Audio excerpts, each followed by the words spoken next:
திராவிடர் விடுதலை கழகத்தின் சார்பில் இந்த பெரியாரினம் பெருநெருப்பு கருத்தரங்கம் திவிகவினுடைய தலைமையிடமாக கருதப்படுகின்ற இந்த கொளத்தூர் நகரத்திலே நடத்தப்படுவதில் நாங்கள் கலந்து கொண்டு பேசுகிறோம் என்பதில் மிகுந்த மகிழ்ச்சி அடைகிறோம். இன்றைய காலகட்டத்தில் பெரியாரின் தேவை என்ன, பெரியாரிய தத்துவங்களின் அடிப்படையில் நடப்பு அரசியலை நாம் எப்படி புரிந்து கொள்ளப் போகிறோம், அப்படி புரிந்து கொண்டதன் அடிப்படையில் என்ன எதிர்வினையாற்றப் போகிறோம் என்பதுதான் நம்முடைய செயல் திட்டம். அதற்காகத்தான் இந்த கூட்டங்கள் தொடர்ந்து நடத்தப்படுகின்றன. இதுபோன்று பல்வேறு தலைப்புகளில் கூட்டங்கள் தொடர்ந்து ஒருங்கிணைக்கப்பட்டு அதில் நாம் தொடர்ந்து பேசிக்கொண்டும் இருக்கிறோம்.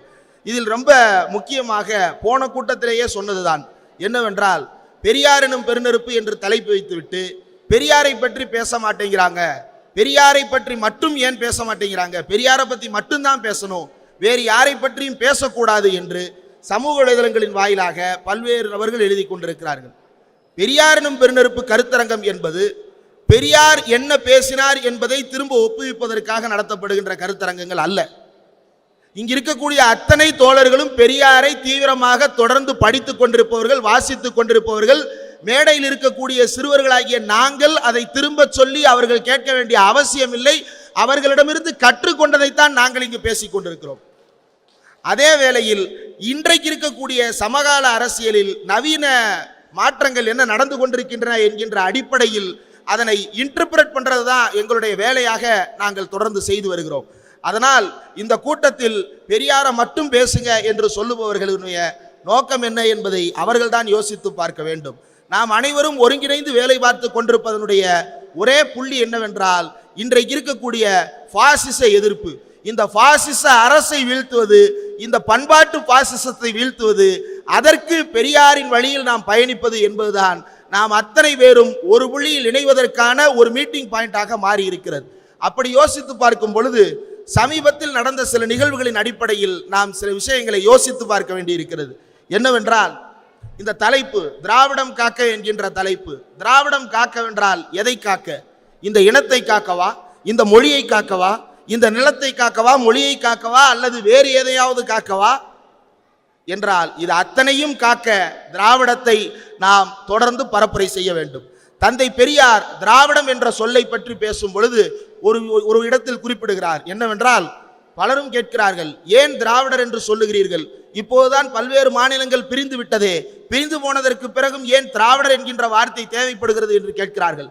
தந்தை பெரியார் அதற்கான விளக்கத்தை மிக தெளிவாக சொல்லி இருக்கிறார். என்னவென்றால், திராவிடம் என்கின்ற வார்த்தைக்கு மாற்று வார்த்தை ஒன்றை ஏற்றுக்கொள்வதற்கு நான் தயாராக இருக்கிறேன். ஆனால் அந்த மாற்று வார்த்தையில் பார்ப்பானுக்கு இடம் இருக்கக்கூடாது, பார்ப்பனியத்துக்கு இடம் இருக்கக்கூடாது, அவன் தூசி அளவு கூட உள்ளே புகுந்து விடுவதற்கு இடம் இருந்தாலும் அந்த வார்த்தையை ஏற்றுக்கொள்ள மாட்டேன் என்று தந்தை பெரியார் சொன்னார். அந்த பார்ப்பனியம் தான் இன்றைக்கு அத்தனை அக்கிரமங்களை நாட்டில் செய்து கொண்டிருக்கிறது. என்னென்ன துறைகளில் கடந்த முறை கூட்டத்தில் பேசும் பொழுது பலரும் கேட்டிருப்பீர்கள் என்று நினைக்கிறேன்.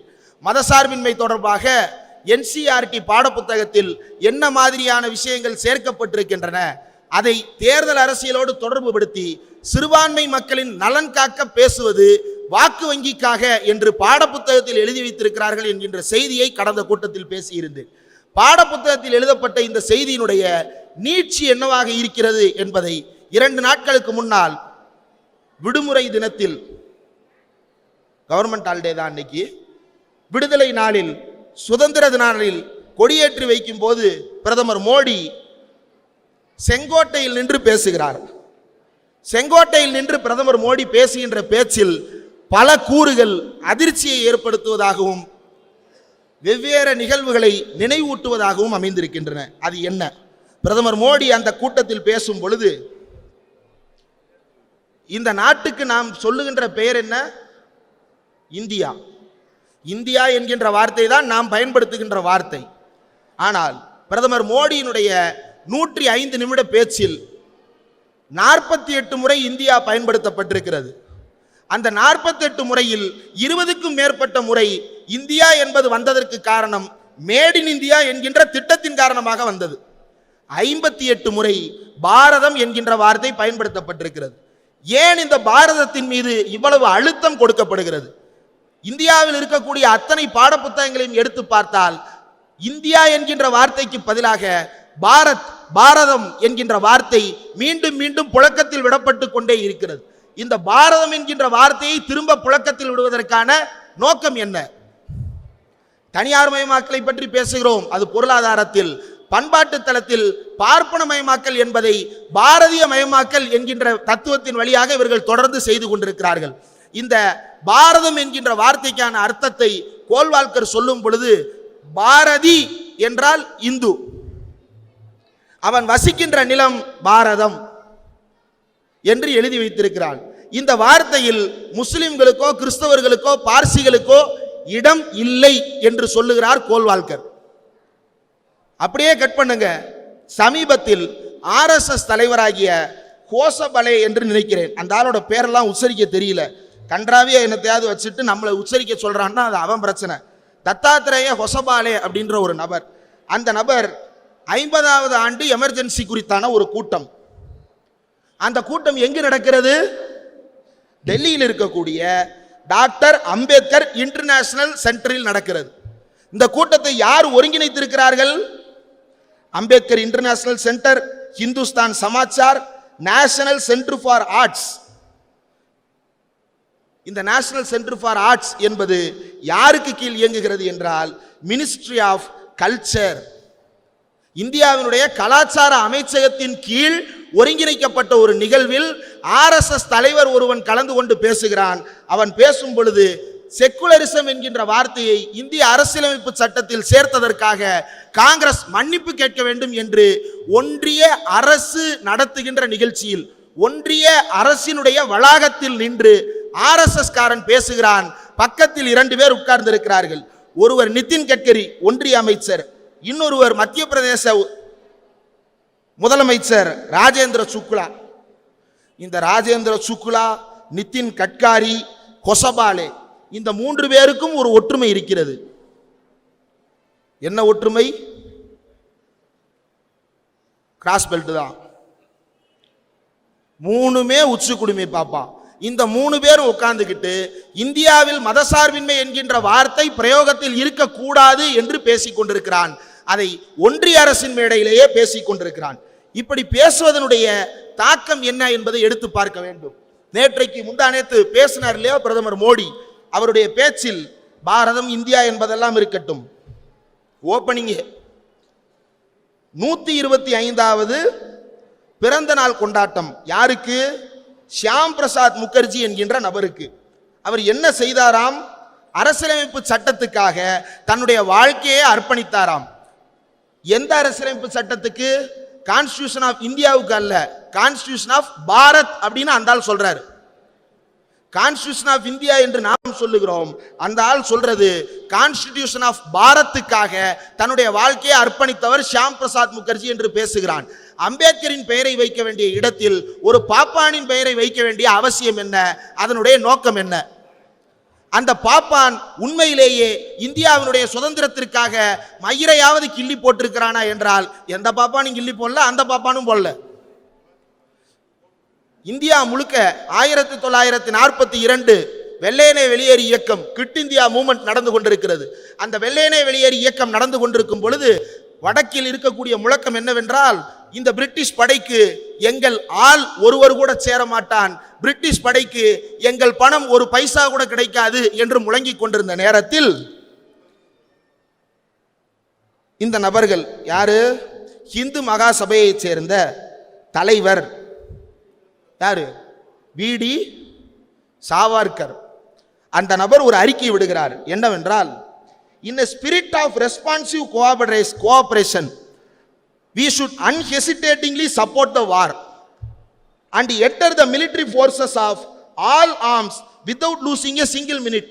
ஒரு நொடி கூட தாமதப்படுத்தாமல் பிரிட்டிஷ் படையில் சேர்ந்து 2ஆம் உலக போரில் கலந்து கொள்ளுங்கள் என்று அழைப்பு விடுத்த ஒரு நாயின் பெயரை நாடாளுமன்றத்தில் புகைப்படம் வைத்து கொண்டாடுகிறார்கள், செங்கோட்டையில் கொடியேற்றி கொண்டாடுகிறார்கள். இந்த நபர் அரசியலமைப்பு சட்டத்திற்கு மயிரை கிள்ளி போட்டான் என்று இன்றைக்கு சுதந்திரத்தில் பேசிக் கொண்டிருக்கிறார். இந்த கதையாடல் எதற்காக நாம் பேச வேண்டி இருக்கிறது?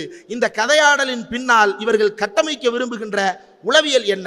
இது மோடியினுடைய ஓப்பனிங் ஸ்டேட்மெண்ட். மோடியினுடைய க்ளோசிங் ரிமார்க்ஸ் நீங்க பாத்தீங்க அப்படின்னா போக போக எங்க போகுது அப்படின்னா, மகா கும்ப மேளா இந்தியாவினுடைய அடையாளமாக உலகமே கொண்டாடுகிறது என்று சொல்லிவிட்டு இந்தியாவில் சில குசு பைத்தியங்கள் நுழைந்து விட்டன என்று சொல்லி இருக்கிறார். என்னடா ஆபாசமா பேசுறேன்னு நினைக்காதீங்க, அது இந்தி வார்த்தை. குஸ் பைத்தியா அப்படின்னா ஊடுருவல்காரர்கள் என்று அர்த்தம். என்ன பேசுகிறார் என்றால், as a part of deliberate conspiracy, ஒரு திட்டமிட்ட சதியின் காரணமாக இந்தியாவினுடைய டெமோகிராஃபி மக்கள் தொகை கட்டுமானத்தை மாற்றியமைக்க பார்க்கிறார்கள்.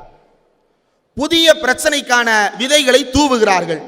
Infiltrators snatching the livelihoods of our youth, நம்முடைய இளைஞர்களின் வாழ்வாதாரத்தை பறித்துக் கொள்ளுகிறார்கள் ஊடுருவல்காரர்கள். அடுத்து அந்த இடத்துல மோடிஜி தன்னை மோகன்ஜியாக உணர்ந்த தருணம். டார்கெட்டிங் அவர் சிஸ்டர்ஸ் அண்ட் டாட்டர்ஸ், நம்முடைய சகோதரிகளையும் மகள்களையும் குறிவைத்து வேலை பார்க்கிறார்கள். இதுவெல்லாம் எங்க பேசுறாரு? நாடாளுமன்றத்தில் குடிய சுதந்திர தினத்தில் கொடியேற்றி வைத்துவிட்டு பேசுகிறார். இதுல எங்கப்பா முஸ்லீம் என்ற வார்த்தை இருக்கு அப்படின்னு முட்டு கொடுத்துட்டு வருவானுங்க நம்ம கேட்டோம்னா. அதுக்கு ஒரு உதாரணம் சொல்றேன். ஏன் முஸ்லீம் என்ற வார்த்தையை பயன்படுத்தாம ஊடுருவல்காரர்கள் என்கின்ற வார்த்தையை தொடர்ந்து பயன்படுத்தி கொண்டிருக்கிறார்கள் அப்படின்னா, அப்படியே கட் பண்ணி 1933க்கு போகணும். 33ல என்ன நடந்தது? ஜெர்மனியில் ஹிட்லர் ஆட்சி செய்து கொண்டிருந்த காலம். அந்த காலத்தில் ஒரு புதிய சட்டம் ஒன்று ஜெர்மனியில் உருவாக்கப்பட்டது. அப்படி உருவாக்கப்பட்ட புதிய சட்டத்தில் குடியுரிமை யாருக்கு உண்டு யாருக்கு இல்லை என்பதை தீர்மானிக்கிறார்கள். அப்படி தீர்மானிப்பதில் 2 விதிகளை சேர்க்கிறான் ஹிட்லர்.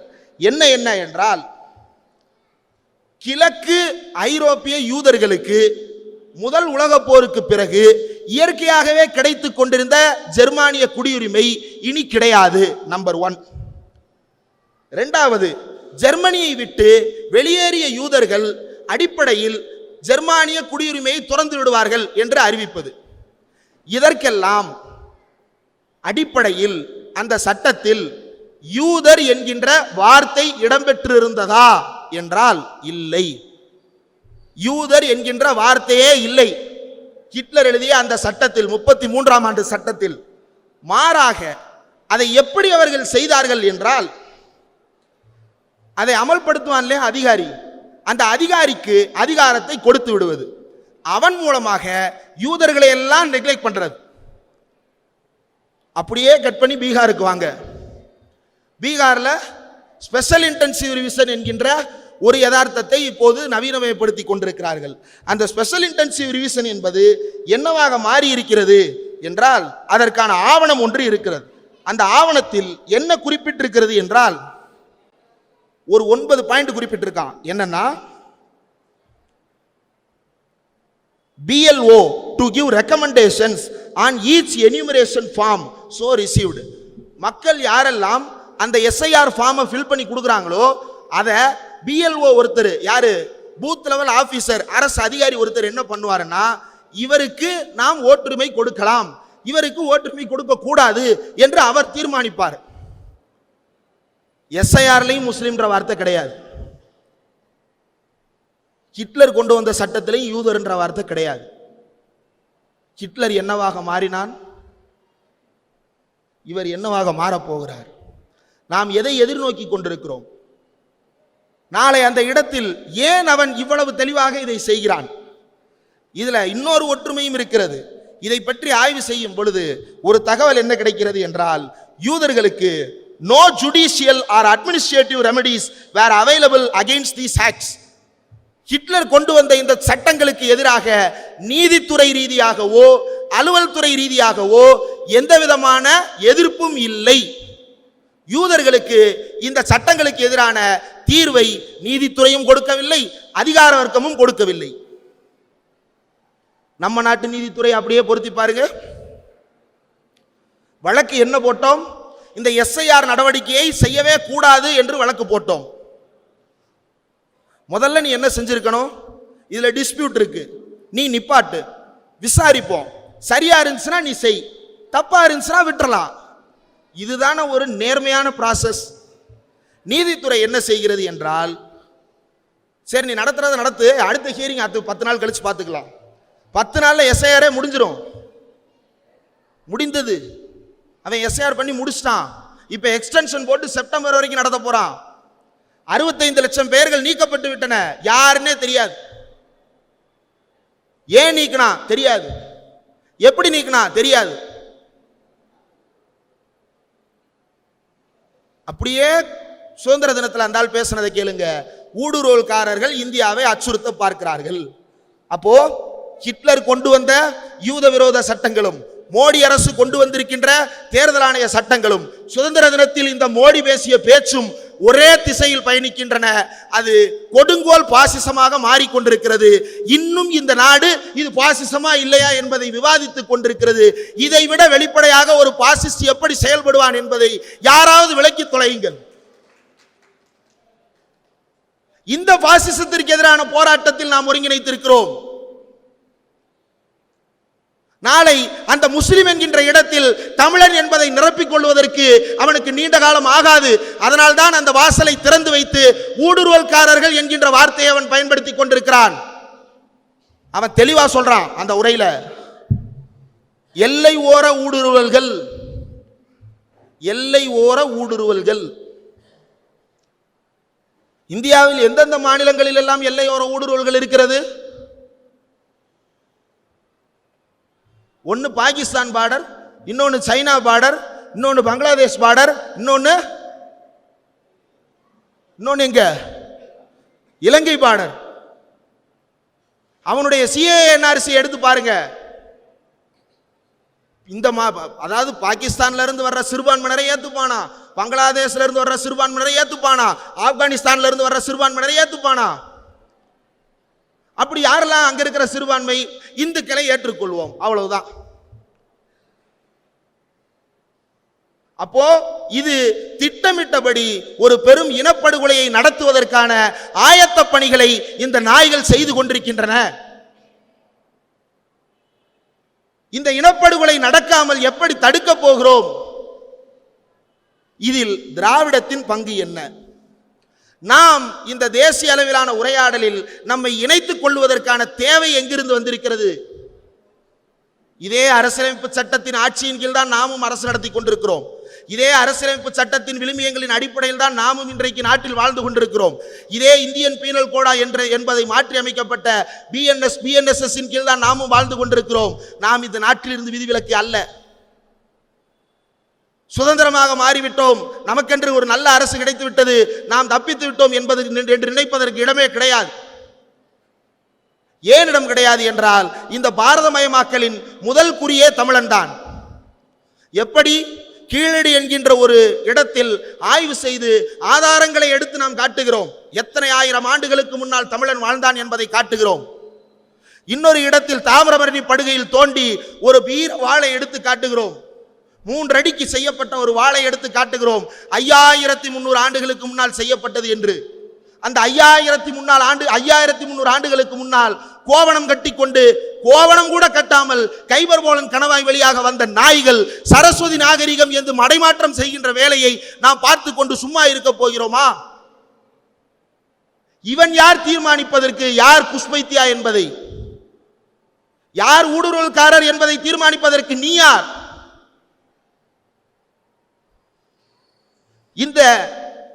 இந்த விவகாரத்தில் இன்னும் பல்வேறு சிக்கல்கள் தொடர்ந்து இருந்து கொண்டிருக்கின்றன. என்னவென்றால், நியூரம்பெர்க் சட்டங்கள் என்று அறியப்பட்ட ஹிட்லருடைய அந்த கொடுங்கோல் சட்டங்கள், யூதர்களை இனப்படுகொலை செய்வதற்கு ஆதாரமாக அமைந்த குடியுரிமை சட்ட திருத்தங்கள், அது வெறுமனே யூதர்களுக்கு மட்டும்தான் பொருந்தியதா?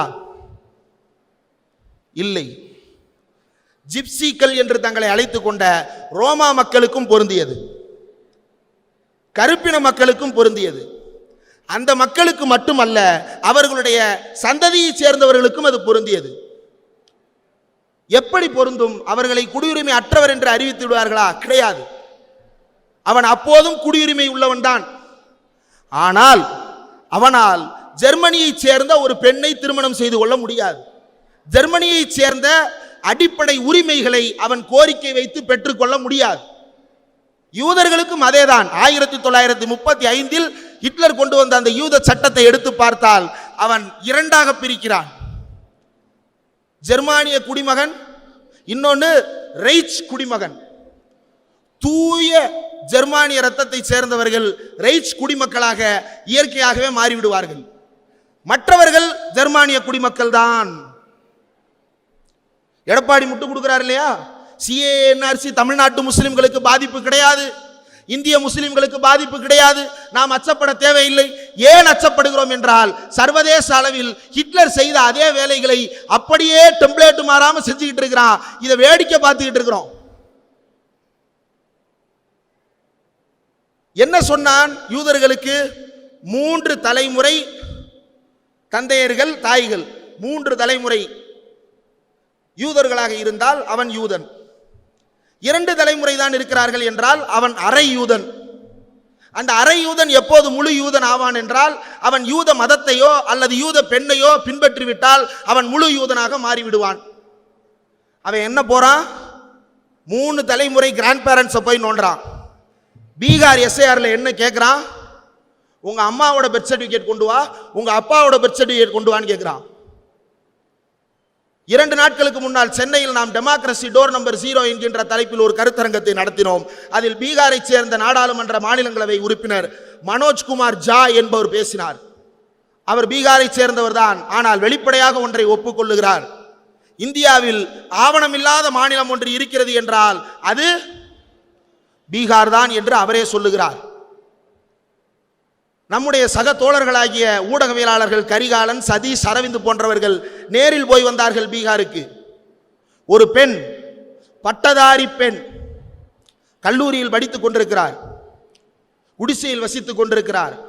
பிறப்பு சான்றிதழ் இருக்கிறதா? இல்லை. சாதி சான்றிதழ் இருக்கிறதா? இல்லை. குடும்ப அட்டை இருக்கிறதா? இல்லை. பள்ளிக்கூடம் முடித்திருப்பாயே அந்த சான்றிதழ் இருக்கிறதா? இல்லை. என்ன இருக்கிறது? ஆதார் இருக்கிறது. அந்த ஆதாருக்கும் குடியுரிமைக்கும் சம்பந்தமே இல்லைன்ட்டான். அதுக்கும் குடியுரிமைக்கும் சம்பந்தமே இல்லைன்னா அது வெறும் அடையாள அட்டை தான்னா எதுக்கு என் கண்ணை நோண்டுன, என் விரலை நோண்டுன, என் வாயை நோண்டுன? உங்களுடைய கண்ரேகை, கைரேகை அத்தனையும் பதிவு செய்யப்பட்டிருக்கிறதே. 10 விரல் கைரேகையும் பதிவு செய்து வைத்திருக்கிறானே. எதற்காக? யாருக்கு விற்பதற்காக? திட்டவட்டமாக யூதர்களை இனப்படுகொலை செய்வதற்கு முன்னால் ஹிட்லர் என்னென்னவெல்லாம் செய்தானோ அதையெல்லாம் இந்த மோடியும் செய்து கொண்டிருக்கிறார். இந்த மோடி செய்து கொண்டிருக்கக்கூடிய இந்த திட்டங்களை எல்லாம் எதிர்ப்பதற்கு நாதி இல்லாமல் இந்தியா முழுவதும் சீரழிந்து கொண்டிருக்கின்ற நிலையில் தமிழ்நாடு மட்டும் இன்றைக்கும் போராடி கொண்டிருக்கிறது என்றால் அதற்கு காரணம் திராவிடம் தான், தந்தை பெரியார் தான். நடிகர்களை நாம் அனுமதிக்காததுதான். நியூ பிஜேபி என்ற ஒரு புத்தகம் இருக்கிறது, நளின் மேத்தா என்கின்றவர் எழுதியிருக்கிறார். அதை வாசித்தால் உங்களால் அது பாஜகவுக்கு சார்பாக எழுதப்பட்டதா எதிராக எழுதப்பட்டதா என்பதை கண்டுபிடிக்க முடியாது. அந்த புத்தகத்தில் ஒரு குறிப்பு இருக்கிறது, the south model of BJP, Karnataka.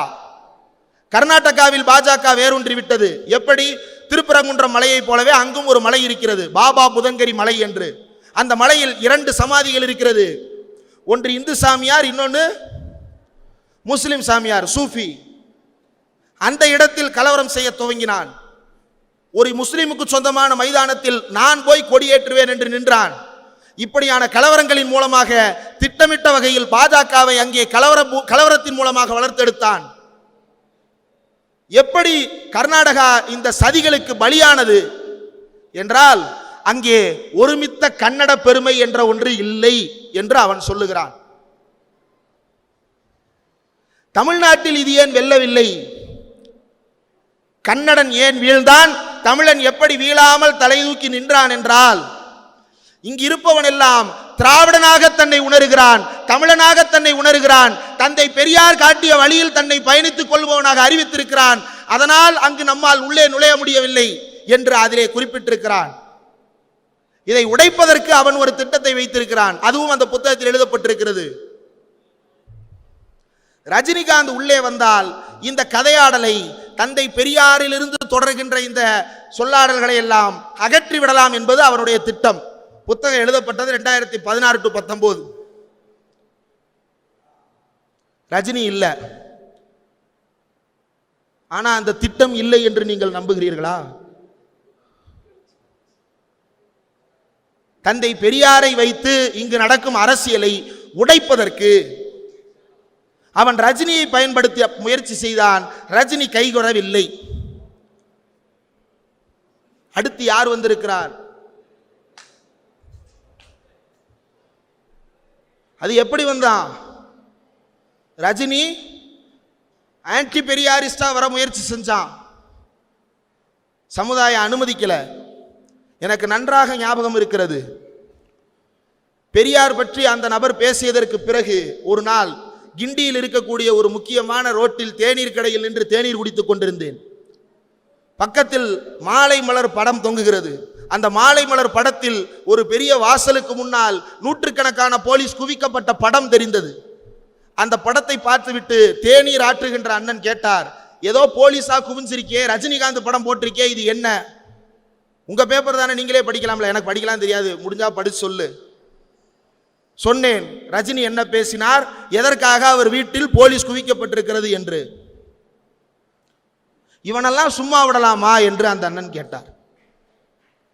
தந்தை பெரியார் இல்லாவிட்டால் நான் டீயாற்றி கொண்டிருப்பது போல என்னுடைய பிள்ளையும் டீயாத்த வந்திருக்கும். ஆனா என் பிள்ளை இப்ப காலேஜுக்கு போய்கிட்டு இருக்கு. தந்தை பெரியார் இட்ட இடம் இது. இந்த இடத்தை கேள்வி கேட்கிறான்னா இவன் எவ்வளவு பெரிய அயோக்கியனா இருப்பான் என்று ரஜினியை எதிர்த்து ஓடவிட்டது இந்த தமிழர்களுடைய ஒன்றுபட்ட உணர்வு. அந்த உணர்வை பெரியாருக்கு எதிராக நின்று செய்ய முடியாத காரணத்தால் பெரியாரை பக்கத்தில் வைத்துக் கொண்டே செய்வதற்கான முயற்சியை தொடர்ந்து நடத்துகிறார்கள். ஒரு ஆடியோ ஒன்று சமீபத்தில் பக்கத்தில் திருப்பூரை சேர்ந்த ஒரு தோழர் ஒருவர் அனுப்பினார். அந்த ஆடியோவை கூட இங்கே காட்ட வேண்டும் என்று நினைக்கிறேன்.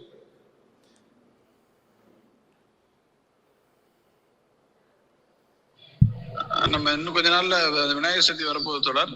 இந்த விநாயகர் சதுர்த்திக்கு அங்கங்க இந்த பகுதிகளில் செலவு வைக்கிறதெல்லாம் யாருன்னு பார்த்தீங்கன்னா பெரும்பாலும் இந்து முன்னணி, அப்புறம் பாரத் சேனா, அப்படி இப்படி இந்து மக்கள் கட்சி, பிஜேபி, இப்படி நிறைய இந்துத்துவ அமைப்புகள் தான் இதை வேலையை செய்யும்.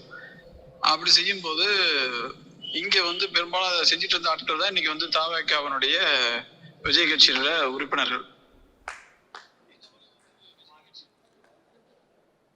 இதை அனுப்பியவர் திமுக காரர் அல்ல. இதை அனுப்பியவர் திராவிடர் கழகத்தை சேர்ந்தவர் அல்ல. இதை அனுப்பியவர் மறுபடியும் போடவா? இதை அனுப்பியவர் திமுக காரர் அல்ல, திராவிடர் கழகத்தை சேர்ந்தவர் அல்ல, திராவிடர் விடுதலை கழகத்தை சேர்ந்தவர் அல்ல. ஒரு முக்கியமான இடதுசாரி அமைப்பை சேர்ந்தவர், தொடர்ந்து அங்கு கூட்டங்களை நடத்தி கொண்டிருப்பவர் அனுப்பிய செய்தி இது. இதை எதிர்த்து கேள்வி கேட்க வேண்டுமா வேண்டாமா என்பதை நீங்கள் சொல்லுங்கள். இந்து முன்னணியிலும் பாஜகவிலும் விநாயகர் சிலையை வைத்து ஊர்வலம் நடத்தி கொண்டிருந்தவன் இன்றைக்கு அந்த பண்ணையார் கட்சியில் சேர்ந்திருக்கிறான் என்றால் அதை எதிர்த்து உண்மை தெரிந்த பிறகும் நாம் கேள்வி கேட்க வேண்டுமா வேண்டாமா?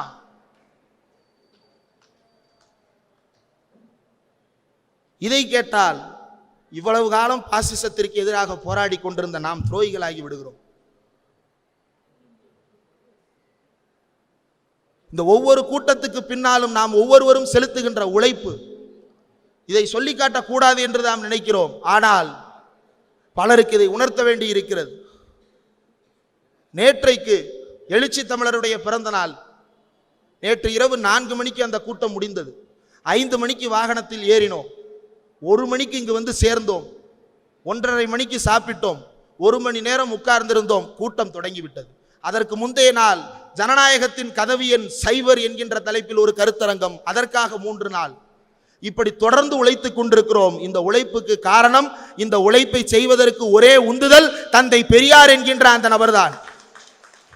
மூத்திரவாளியை தூக்கி கொண்டு சிறுநீரகம் கடுகடுக்க நின்றால் உடம்பெல்லாம் எரிச்சல் வர, நிம்மதியாக உருண்டு பிறண்டு படுக்க முடியாத உடல்நிலையோடு அந்த மனிதன் 90 வயது வரை இந்த ஊரை சுற்றி சுற்றி வந்து பணி செய்தான் என்றால் அந்த நபரின் பணிக்கு நாம் செய்வதெல்லாம் மயிருக்கு சமானம். இந்த வேலையை சாகும் வரை செய்வதற்காகத்தான் முடிவெடுத்து வந்திருக்கிறோமே தவிர வேறு எதற்காகவும் அல்ல. இந்த திராவிடத்தை காப்பதற்கான, இந்த திராவிட அடையாளத்தை தேசிய அளவில் பேச வேண்டியதற்கான காரணம் என்ன?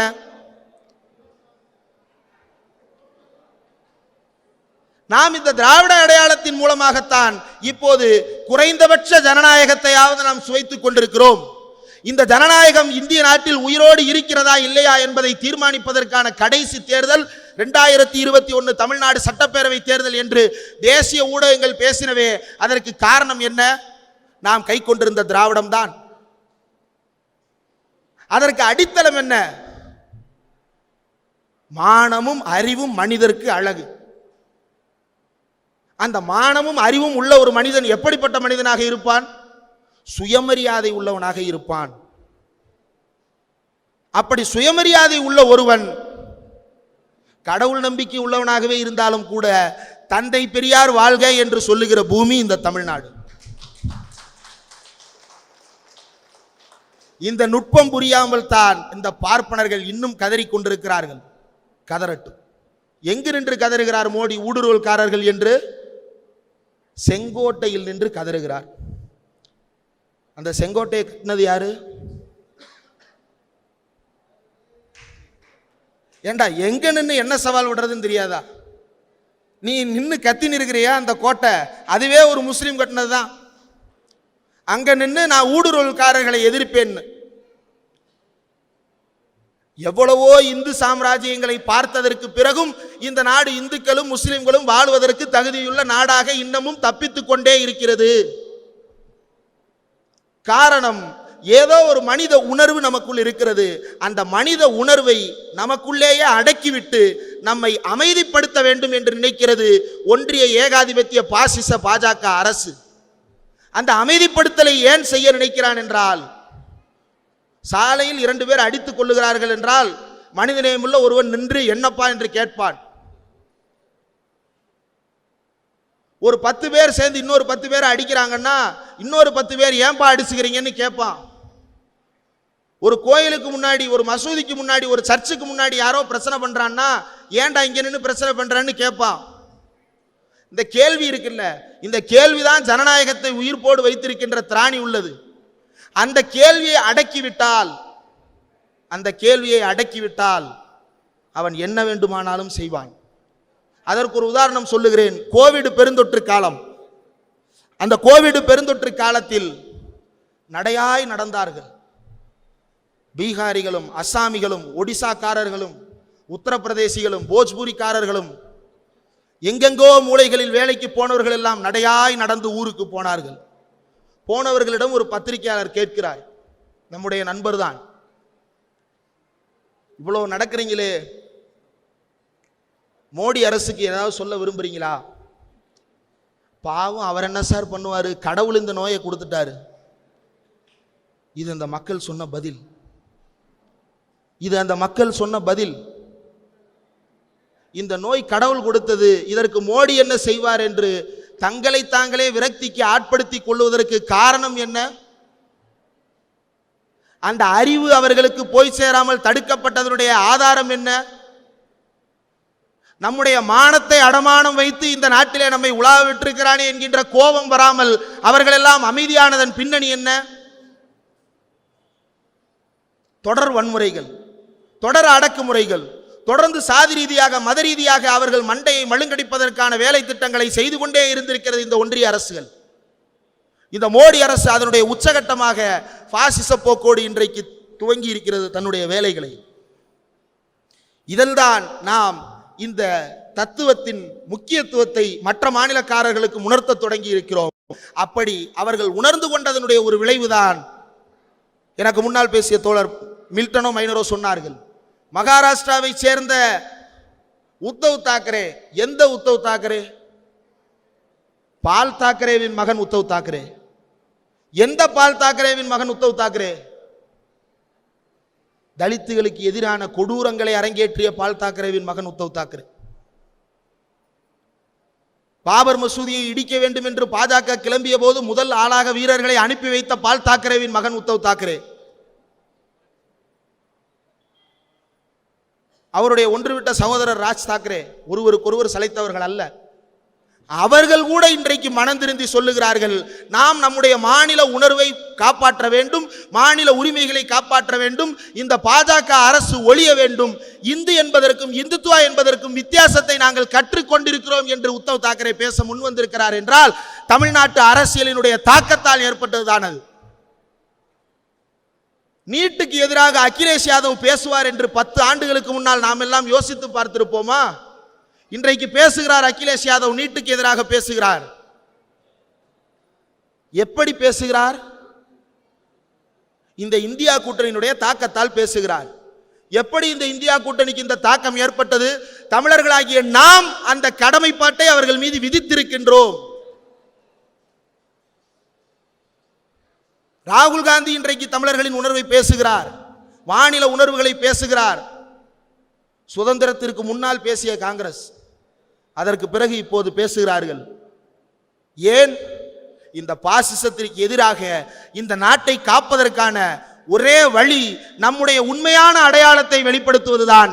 அந்த அடையாளம் நமக்கு திராவிடம். அவனவனுக்கு என்னென்ன அடையாளமோ அதை அவன் தீர்மானம் செய்து கொள்ளட்டும். இந்த உரிமையை தான் தந்தை பெரியார் கோரினார். என்னுடைய அடையாளம் திராவிடம், நான் கோருகிறேன். உன்னுடைய அடையாளத்தை நீ கோரு, உன்னுடைய அடையாளத்தை என் மீது திணிக்காதே என்பதுதான் நம்முடைய ஒரே வாதம். நான் எனது அடையாளத்தை உன் மீது எந்த காலத்திலும் திணிக்க வந்தது கிடையாது, எந்த காலத்திலும் திணித்தது கிடையாது. ஆனால் தொடர்ந்து இந்தியின் மூலமாக, நிதியின் மூலமாக எவ்வளவு கொடுமைகளை நம் மீது அரங்கேற்றிக் கொண்டிருக்கிறார்கள். சமீபத்தில் நடந்த துப்புரவு பணியாளர்கள் சிக்கல் உங்களுக்கு தெரியும்.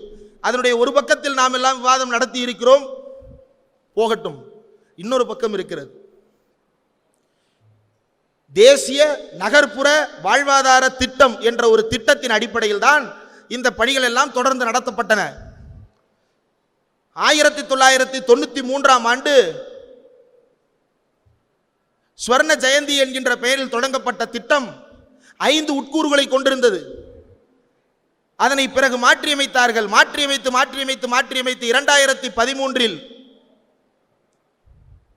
Deendayal Antyodaya Yojana national urban livelihood mission என்று பெயர் மாற்றினார்கள். திட்டத்தை தொடங்கும் போதே இந்த திட்டம் 2024இல் காலாவதி ஆகிவிடும் என்று அறிவித்தார்கள். 24இல் சொன்னது போலவே காலாவதி ஆகிவிட்டது. ஆனதற்கு பிறகு மீண்டும் புதிய திட்டத்தை போடுகிறோம் என்று இப்போது முருட்டிக் கொண்டிருக்கிறார்கள். அதில் ஒரு நிறுவனத்திற்கு கான்ட்ராக்ட் கொடுக்கப்பட்டது, சர்ச்சையாக மாறி இருக்கிறது. ஆம், சர்ச்சைக்குரியதாகத்தான் இருக்கிறது. ஆனால் அந்த நிறுவனத்தை ஒன்றிய அரசு list of agencies empanelled for providing support to the cities and towns for solid waste management என்கின்ற பட்டியலில் இன்னமும் வைத்திருக்கிறதே. ஒன்றிய அரசினுடைய பங்கு என்ன என்பதை நாம் ஏன் கேட்காமல் தவறிவிட்டோம்? தொடர்ந்து பல்வேறு உரையாடல்கள் நம்மை எதை நோக்கி நகர்த்தி இருக்கின்றன என்றால், ஒன்றிய அரசின் மீதான நம்முடைய எதிர்ப்பு திசையை கொஞ்சம் கொஞ்சமாக குறைத்து வேறு பக்கத்தில் திருப்பிக் கொண்டே இருக்கிறது. இந்த திசை திருப்பலை கூர்ந்து கவனிக்காவிட்டால் நாமும் பலியாகி விடுவோம். இந்த இடத்தில்தான் நமக்கு கவனம் தேவை. இந்த மோடி அரசு வீழ்த்தப்படுகின்ற வரை நம்முடைய பிரதான இலக்கு இந்த பாசிசத்தை வீழ்த்துவது மட்டும்தான். அந்த பாசிசத்தை வீழ்த்துவதற்கு நாம் தயாராக இணைந்திருக்கிறோம்.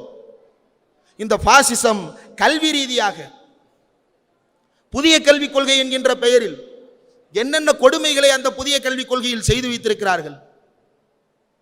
அரசியலமைப்பு சட்டத்தின் அடிப்படை விழுமியங்களை கற்றுத்தர வேண்டும் என்பது குறித்தான எந்த விதமான யோசனையோ முன் யோசனையோ கூட அதில் கிடையாது. ஆனால் தமிழ்நாடு அரசு கொண்டு வந்திருக்கின்ற மாநில கல்விக் கொள்கையில் அரசியல் அமைப்பின் அடிப்படைகளை மாணவர்களுக்கு பாடத்திட்டத்தின் வாயிலாக கற்றுத்தரப்படும் என்ற உத்தரவாதம் கொடுக்கப்பட்டிருக்கிறது. நிதி மேலாண்மை சொல்லித்தரப்படும் என்று தமிழ்நாடு அரசு சொல்லி இருக்கிறது. ஒன்றிய அரசு என்ன சொல்லி இருக்கிறது? படிக்க வரலன்னா டெய்லரிங் கத்துக்கோ, கார்பென்ட்ரி கத்துக்கோ, எலக்ட்ரிக்கல் ஒர்க் கத்துக்கோ, பிளம்பிங் கத்துக்கோ, படிக்க வரலன்னா இப்படி போ என்று சொல்லுகிறது. ஆனால் தமிழ்நாடு அரசு நீ நன்றாக படி, நன்றாக படித்தால் நீ மாடல் ஸ்கூலுக்கு போவாய், மாடல் ஸ்கூலுக்கு போனால் உனக்கு சிறப்பு பயிற்சி கொடுப்போம், சிறப்பு பயிற்சியை பெற்று ஐஐடிக்கு போ, என்ஐடிக்கு போ, டெல்லிக்கு போ, சர்வதேச அரங்கிற்கு போ என்று தமிழ்நாடு அரசு கைதூக்கி விட்டு கொண்டிருக்கிறது. ஆனால் ஒன்றிய அரசு அவர்களையெல்லாம் சீரழிக்கின்ற வேலையை கல்வி திட்டத்தின் வாயிலாக செய்து கொண்டிருக்கிறது. போன கூட்டத்தில் 2 விஷயங்களை பேசியிருந்தோம் இந்த RSS கொடூரங்களை பற்றி. ஒன்று, நீதித்துறையில் என்ன அட்டூழியங்கள், இரண்டாவது பள்ளிக்கல்வியிலும் உயர்கல்வியிலும் என்ன அட்டூழியங்கள் என்பது. இப்போது பண்பாட்டுத்துறையில் நடக்கின்ற அக்கிரமங்களை பேசிக் கொண்டிருக்கிறோம். இன்னும் பல்வேறு விவகாரங்களை இந்த RSS, பாஜக, சங் பரிவார கும்பல்கள் எப்படியான ஏமாற்று வேலைகளின் மூலமாக செய்து வருகிறார்கள் என்பது நிறைய பேச வேண்டி இருக்கின்றன. கடைசியாக ஹிட்லர் அந்த இனப்படுகொலையை எப்படி அரங்கேற்றினான், இங்கு எப்படி அரங்கேற்ற போகிறான், அதை நாம் என்ன செய்ய போகிறோம், ஹிட்லர் என்ன செய்தான் என்பதையும் இவன் என்ன செய்ய பார்க்கிறான் என்பதையும் இன்னும் விரிவாக அடுத்த கூட்டத்தில் பேசுவோம். இன்றைக்கு ரொம்ப அடிப்படையாக இந்தியாவினுடைய அடிப்படையாக அரசியலமைப்பு சட்டம் காட்டுகின்ற சமத்துவம், சகோதரத்துவம், சமூக நீதி, இந்த சமத்துவம் வேண்டுமென்றால், சகோதரத்துவம் வேண்டுமென்றால், சமூக நீதி வேண்டுமென்றால் அடிப்படையில் சுயமரியாதை உணர்வு வேண்டும். அந்த சுயமரியாதை உணர்வு வந்தால்தான் நீயும் நானும் சமம் என்கின்ற சமத்துவ உணர்வு கிடைக்கும், நீயும் நானும் சகோதரன் என்கின்ற சகோதரத்துவம் கிடைக்கும், நீயும் நானும் ஒரே இடத்தில் தான் இருப்போம் என்கின்ற சமூக நீதி உணர்வு கிடைக்கும். அது எல்லாவற்றுக்கும் அடிப்படை இந்த சுயமரியாதை சிந்தனை. அந்த சுயமரியாதை எப்படிப்பட்டது? மானம் உள்ளது. மைனர் சொன்னாரே, உன்னுடைய உடையில் இல்லை மானம், உன்னுடைய சாதியில் இல்லை மானம், உன்னுடைய அறிவில் இருக்கிறது மானம், மற்றதெல்லாம் ஈனம். இந்த ஈனத்துக்கான சாதியை கட்டிக்கொண்டா அழுது கொண்டிருக்கிறாய் என்று பெரியார் அதனால் தான் கேட்டார். சாதியானவ படுகொலைகள் நடக்கின்றன. தொடர்ந்து இன்னும் பல்வேறு சமூக அடுக்குகளில் நாம் பார்க்க வேண்டிய வேலைகள் நிறைய இருக்கின்றன. நம்முடைய பிரையாரிட்டிஸ் என்ன, நம்முடைய முன்னுரிமை என்ன என்பதன் அடிப்படையில் ஒவ்வொரு விவகாரத்தையும் நாம் அணுக வேண்டி இருக்கிறது. இதன் அடிப்படை ஒன்றே ஒன்றுதான். பாஜக காரனுக்கு கண்ணில் விரலை விட்டு ஆட்டிக் கொண்டிருக்கின்ற குச்சி தந்தை பெரியாரின் கைத்தடி. அந்த கைத்தடியை பற்றி கொண்டிருக்கின்ற வரைதான் தமிழர்களுக்கு விடியல். அந்த கைத்தடியை கீழே போட்டுவிட்டால் தமிழர்கள் விடியல் இல்லாத இருளில் மூழ்கி விடுவார்கள். நிறைவாக ஒரே ஒரு கருத்தை சொல்லி முடித்துக் கொள்ளுகிறேன். அந்த நாடாளுமன்ற பிரதமராக இருக்கக்கூடியவர் சுதந்திர தின உரையில் சொல்லுகிறார், நான் இந்தியர்களை பாதுகாக்க புதிய திட்டம் ஒன்றை அறிவிக்கிறேன். என்ன திட்டம்? சுதர்சன சக்கர திட்டம். எப்படி சுதர்சன சக்கரம் பகலை இரவாக்கி அர்ஜுனனை சாபத்திலிருந்து காப்பாற்றியதோ அதுபோல இந்தியர்களை காப்பாற்ற போகிறேன். இது ஒரு பாயிண்ட், இது ஒரு பாயிண்ட் ஆஃப் வியூ. அந்த சுதர்சன சக்கரம் என்ன செய்தது என்றால், பகலை இருட்டாக்கி அர்ஜுனனை அவனுடைய சகோதரர்களையே படுகொலை செய்ய வைத்தது. அதே படுகொலையை நம்மை வைத்து செய்ய போகிறேன் என்று நவீன கிருஷ்ணாவதாரம் எடுத்திருக்கிறான் ஒருவன், கிருஷ்ண ஜெயந்தி வாழ்த்து சொல்லுகிறான் இன்னொருவன், இவர்களுக்கு இடையில் தொடர்பு இல்லை என்று நம்மை நம்ப சொல்லுகிறான் மற்றொருவன் என்றால் இதை நாம் சும்மா பார்த்து கொண்டிருக்க முடியாது. இவன் சொல்லுகின்ற இந்த சுதர்சன சக்கர திட்டம் என்பது இந்துக்களும் இஸ்லாமியர்களும் ஒருவரை ஒருவர் வெட்டி படுகொலை செய்து கொள்வதற்கான திட்டமாகத்தான் இருக்குமே தவிர பாதுகாப்புக்கான திட்டம் அல்ல. ஒரிஜினல் சுதர்சன சக்கரமே சகோதர படுகொலையில் தான் முடிந்தது. இந்த சுதர்சன சக்கரம் இன்னும் எத்தனை சகோதரர்களை படுகொலை செய்ய போகிறது என்கின்ற பதைபதைப்பு நமக்கு இருக்கிறது. தொடர்ந்து நாம் இதற்காக பேச வேண்டும், எழுத வேண்டும், போராட வேண்டும், மக்கள் மத்தியில் பரப்புரை செய்ய வேண்டும். இந்த பரப்புரைகளின் மூலமாகத்தான், சுயமரியாதை பிரச்சாரத்தின் மூலமாகத்தான் தமிழர்களுடைய வாழ்வு மீட்டெடுக்கப்பட்டது. அந்த மீட்டெடுக்கப்பட்ட வாழ்வை நாம் இழந்துவிடக் கூடாது. சுயமரியாதை உள்ள, மானம் உள்ள திராவிடத்தை நாம் காப்போம். திராவிடம் நம்மை காக்கும். இந்த தத்துவம் தான் நம்மை காக்கும். தந்தை பெரியார் தான் நம்மை காப்பார். நன்றி.